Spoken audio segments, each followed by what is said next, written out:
Disclaimer.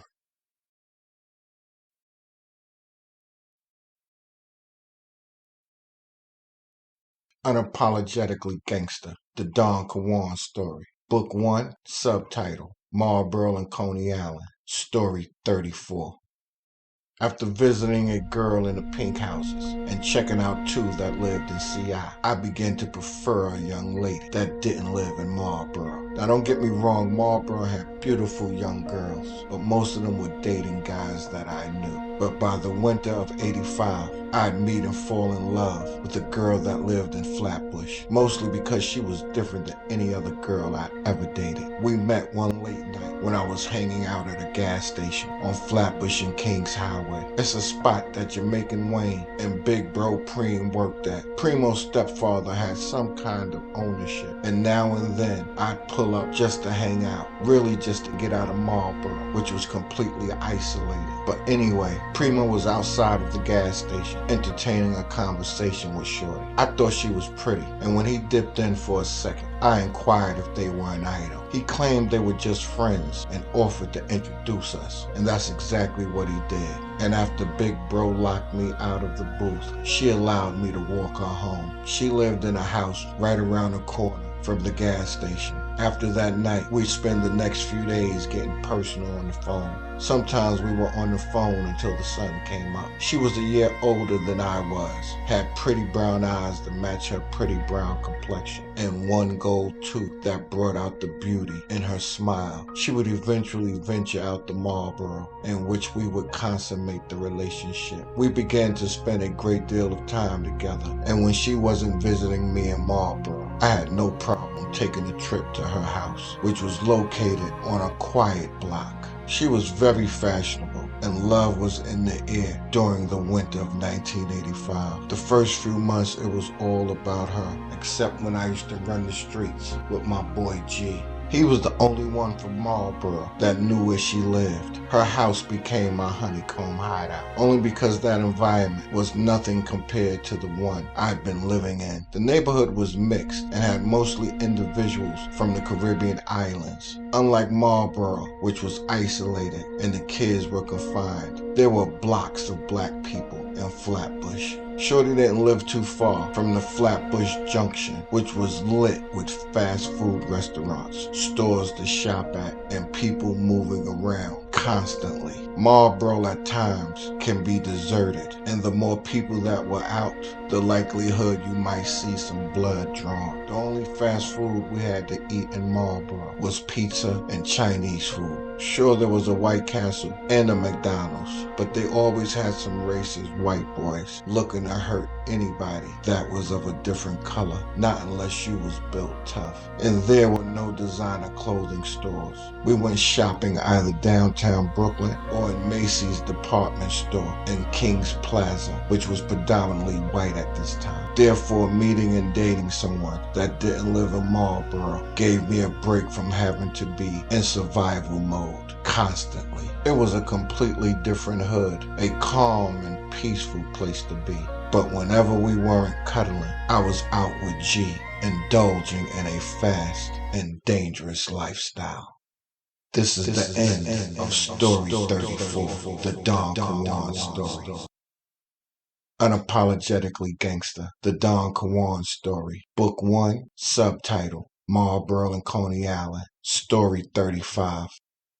Now back to my homie G, my partner in crime. So I'm about to give it to you in the raw. Buckle up. Whenever I wasn't with my new shorty on a Friday night, G and I was pulling up at this new club in Manhattan. During the winter of 1985, hip-hop music was growing popular by the minute. And when G and I got wind of the spot by the name of Latin Quarters, we didn't miss a Friday night. If you lived in New York City during the mid-1980s and you've never been to Latin Quarters, then please check your gangster. No disrespect, but it was a place at the time where Everyone had on their best outfit and came from all 5 boroughs. Latin Quarters was a place where young G's from Brooklyn mingled hard, and you could tell who was from BK because we had a different swag than the young boys from other boroughs. Not to mention, I had been all over BK and recognized plenty of faces from downtown Brooklyn or Bed-Stuy. G and I, at the young age of 16, always made our presence known. We were always both fresh from head to toe.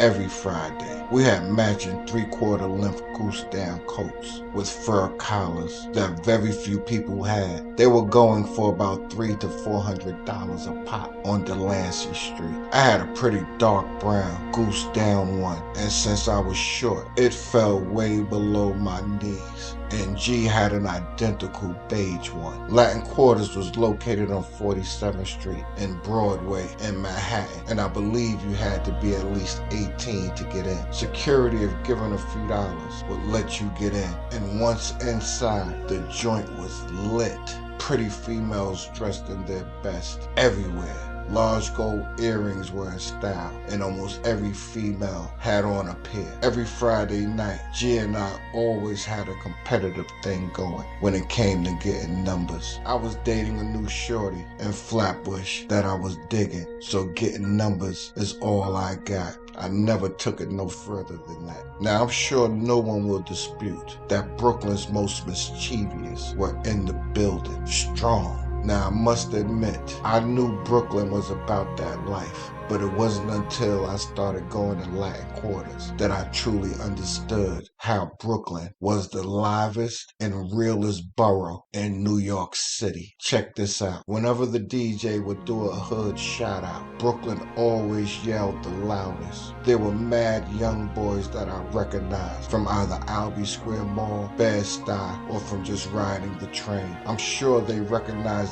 me as we exchanged subtle head nods. Big Bro Heath would be with them boys from Bed-Stuy, and my brother Primo from CI was always a frequent visitor in the infamous spot. This is also how we began to grow closer than Wayne and I. But instead of being with a bunch of cats from Coney Island, he would introduce me to some live wires from uptown or across town. Anyway, you get the picture of the crowd. Latin Quarters always featured a new hip-hop artist. My favorite evening was the night a rapper from Fort Greene that went by the name of Dana Dane performed. Back then, most of the dances we did in the club had songs to them. Songs like Pee Wee Herman, The WAP, and others had dances that were extremely popular back in them days. The crazy dances were in full effect, and whenever someone was killing a dance called the Pee Wee Herman, the crowd would form a circle around them and go nuts. But before the night was over, the wolves from Brooklyn would go on a hunt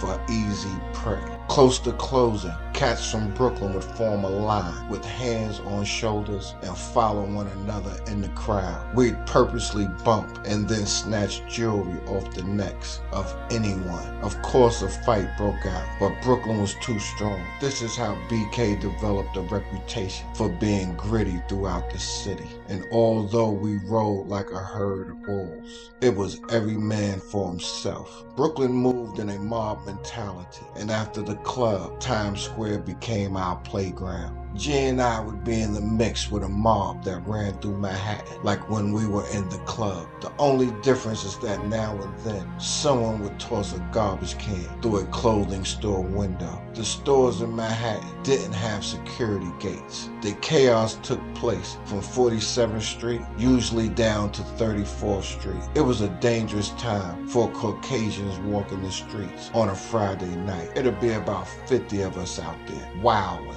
Although we were risking our freedom, it was fun running wild through the streets with a wild bunch of young bandits whom names I didn't know. But I was sure that they were from Brooklyn. And when they had the first major hip-hop concert around Christmas at Madison Square Garden, it was invaded by nothing but Brooklyn misfits. Madison Square Garden would never be the same. And yes, I was in the building. This is the end of story 35, the Don Kawand story. Unapologetically Gangster, the Don Kawand story. Book 1, subtitle, Marlboro and Coney Island. Story 36. The end of 1985, they would put on the first major hip-hop concert at Madison Square Garden, and it would not only be legendary, but epic. The group Run DMC was featured at a concert called the Krush Groove Christmas Party, and it was actually named after one of the first hip-hop movies called The Krush Groove, and I was in the building. It felt like almost every gangster that lived in BK was in attendance. I had tickets, but once inside, ran into Big Bro Heath. He told me to be careful because a bunch of gangsters from BK had bum rushed the door. They were too much for security, which meant that now these dudes are in Madison Square Garden, strapped. I'm not sure where G was this night, but I was with Big Bro Supreme from CI and some other fellas. He met me to a cool cat from CI named Knowledge, a tall, slim, dark-skinned kid. He was running strong with some guard bodies from Brownsville.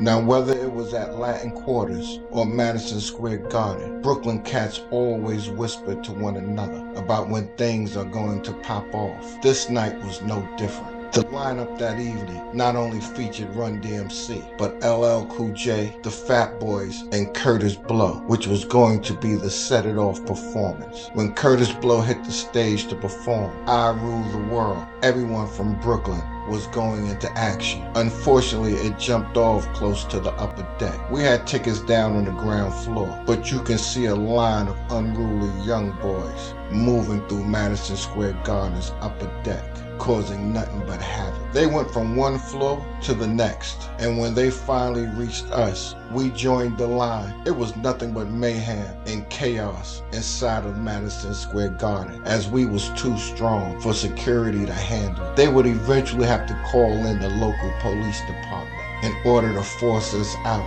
that evening. It got funky.